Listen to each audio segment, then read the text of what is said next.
Video penganiayaan pimpinan terhadap pegawainya terjadi di kantor pelayanan pajak Bekasi Utara, Jalan Sersan Aswan, Margahayu, Bekasi Timur, Kota Bekasi, viral di media sosial.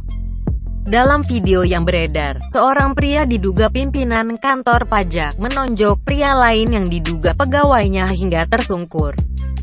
Kapolsek Bekasi Timur AKP, Rida Aditya, membenarkan kejadian pimpinan kantor pajak menonjok pegawai terjadi pada Senin, tanggal 6 Juni tahun 2022 kemarin. Dilansir dari Tribun Jakarta, korban berinisial DH, 39 tahun telah membuat laporan ke kepolisian.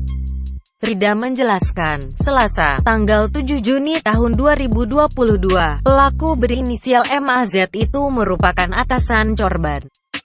Penganiayaan itu dipicu masalah kerjaan. Korban mendapatkan tugas terkait survei dengan tenggat waktu Senin, tanggal 6 Juni tahun 2022. Lalu di hari Senin sekira pukul 8 waktu Indonesia Barat, korban dipanggil oleh pelaku dan menanyakan tentang pekerjaan tersebut. Korban kemudian menyerahkan hasil kerjaan, tetapi pelaku menilai hasil kerja DH belum tuntas. Selain itu, pelaku kesal pada saat akhir pekan, nomor telepon DH sulit dihubungi. Pelaku menuduh korban bahwa telah memberikan nomor HP palsu di data kepegawaian. Saat itu, korban berusaha menjelaskan kepada pelaku yang merupakan atasannya. Bahkan, dia berusaha meyakinkan bahwa tidak ada nomor palsu di data kepegawaian yang diberikannya. Namun, pelaku masih bersikeras tidak terima atas penjelasan korban tersebut. Setelah itu, insiden seperti yang ada di video pun terjadi. Korban ditonjok hingga tulang rahangnya regeser.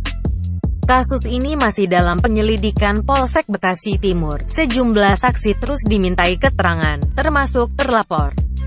Diketahui saat ini pelaku belum ditangkap, sementara masih tahap pemeriksaan.